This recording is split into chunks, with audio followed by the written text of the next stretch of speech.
علیہ وسلم فرمانے لگے کہ اللہ یہ نعمت اپنے خاص بندوں کو عطا فرما دیتے ہیں، اور یہ محبت ایسی نہیں ہوتی جسے کسی عہدے کے ساتھ وابستہ ہو، اور یہ محبت ایسی نہیں ہوتی کہ جو دولت کی بنیاد پر ہو، اور یہ محبت ایسی نہیں ہوتی جو جسے کہیں کہ دنیا کی کسی مادی نقشے کی بنیاد پر ہو۔ یہ محبت ایسی ہوتی ہے جیتے جی بھی رہتی ہے، مرنے کے بعد بھی رہتی ہے، اور ہمیشہ یہ عظمت اور محبت دل میں رہتی۔ آپ دیکھیے اللہ کے نیک بندے دنیا میں چلے ہیں تو آج بھی آدمی جب ان کا نام لیتا ہے تو عزت اور احترام سے لیتا ہے، عزت اور احترام سے لیتا ہے۔ اور دنیا میں جن کی شہرت ہوتی ہے، جن کی شہرت ہوتی ہے، لیکن وہ شہرت کسی مادی نقشے کی وجہ سے ہوتی ہے کہ فلاں عہدے پہ ہے، فلاں کھیل کھیلا، فلاں اس نے جسے کہیں کہ دولت اکٹھی کر لی، شہرت ہو گئی، وہ محبت نہیں ہوتی، وہ محبت نہیں ہوتی۔ یہی وجہ ہے کہ جہاں اس کی وہ عہدہ گیا، منصب گیا، دولت گئی، مادیت گئی، لوگ کوئی پوچھتا بھی نہیں، بلکہ عام طور پہ ایسے لوگ زندگی کے آخری موسم میں اتنی تنہائی میں چلے جاتے ہیں کہ ڈپریشن میں چلے جاتے ہیں، کوئی پوچھتا ہی نہیں، کوئی ملتا ہی نہیں ہے، کوئی پیغام ہی نہیں بھیجتا۔ پہلے اتنی شہرت، جہاں جائیں تو لوگ اکٹھے ہو جاتے، عہدہ گیا، منصب گیا، مادیت گئی، لوگ پوچھنے لوگوں نے چھوڑ دیا، تو وہ آدمی ڈپریشن میں چلا جاتا ہے کہ کوئی پوچھتا ہی نہیں، کوئی بات ہی نہیں کرتا۔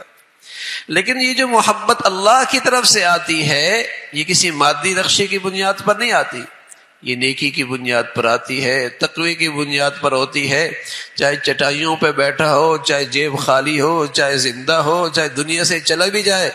جب بھی دلوں میں محبت رہتی۔ حضرت شیخ الحدیث مولانا زکریا رحمۃ اللہ علیہ فرمانے لگے، ایک مرتبہ میں نے اپنے خطوط کا جائزہ لیا جن میں لوگوں نے مجھے ہدیہ کہہ کر میری طرف خطوط بھیجے، تو جب میں نے ان سارے خطوط کو ایک دن اکٹھا کیا تو مجھے لوگوں نے زندگی میں 10,000 عمرے اور حج زندگی میں ہدیے کیے، 10,000 عمرے اور حج زندگی میں حج کیے، دیکھا کوئی نہیں، سنا ہوا ہے سہارنپور کے شیخ الحدیث ہیں، اور کوئی کہاں سے آیا اور کون کہاں سے آیا، حج کر لیا، عمرہ کر لیا، دعاؤں کے لیے حضرت کی طرف خط لکھ دیا، حضرت آپ کی طرف سے حج کیا، آپ کی طرف سے عمرہ کیا، فرمایا 10,000 عمرے اور حج زندگی میں لوگوں نے مجھے ہدیے کیے، بتائیے مرنے کے بعد کیا کچھ اللہ نے دیا ہو۔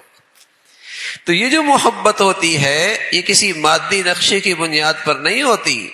ورنہ تو بس اوقات میرے عزیزوں اولاد بھی نہیں پوچھتی، مرنے کے بعد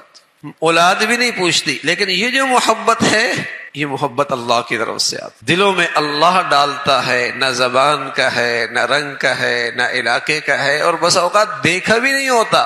لیکن دل میں ایک محبت ہوتی ہے، دل میں ایک عقیدت ہوتی ہے، دل میں ایک عظمت ہوتی ہے۔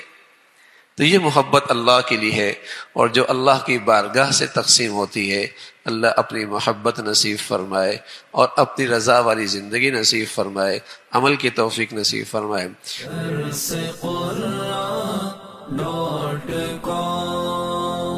www.darsequran.com